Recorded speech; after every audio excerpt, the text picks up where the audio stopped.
H1N1 வைரஸில் பாதிக்கப்பட்டவங்க எந்த ஹாஸ்பிட்டலே admit ஆகலை, யாரும் ஹாஸ்பிட்டல்லேருந்து வெளியே வரல, அதோட சீரியஸ்னஸ் கண்டிஷன் இன்னும் வெளிப்படுத்தலை அப்படின்னு வேர்ல்டு ஹெல்த் ஆர்கனைசேஷன் வந்து இன்ஃபர்மேஷன் கொடுத்துருக்குறாங்க. ஸோ இந்த கோவிட் வந்து 2019 அண்ட் 2020 பீரியடில் வந்து எக்கச்சக்கமான ஜனங்களை வந்து சாகடிச்சு கொண்டுடுச்சு. ஸோ அதுக்கப்புறம் இப்போ கிட்டத்தட்ட நம்ம ஒரு 3-4 வருஷமாக ரொம்ப ஹாப்பியாக சந்தோஷமாக இருக்கிறோம் நாம் நினைக்கிறோம்.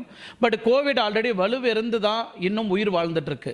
ஏன் வலுவிருந்த பிறகும் உயிர் வாழ்ந்துட்டுருக்கு அப்படின்னு நீங்கள் பார்த்தீங்கன்னா, கோவிட் ஆக்சுவலி அழிஞ்சிருக்கணும். ஸோ இன்னும் உயிர் வாழ்ந்துட்டுருக்கு அப்படின்னு நீங்கள் பார்த்தீங்கன்னா, நம்ம ஒரு சின்ன ஃப்ளாஷ்பேக்கை பார்க்கலாம். கோவிட்-19 எப்படியெல்லாம் பாதிக்கப்பட்டது உங்களுக்கு எல்லாருக்குமே தெரியும். ஒரு தொத்து வியாதி மாதிரி எல்லாருக்கும் பரவிச்சு. ஸோ இரும்பக்கூடாது, டச் பண்ணாலோ, இல்லை அவங்க கூட ட்ராவல் பண்ணாலோ, இல்லை நம்ம எடுத்து சாப்பிட்டாலோ, இந்த மாதிரி இல்லை ஒரு வீசிங் ப்ராப்ளம் இருந்தாலோ, இல்லை மூச்சு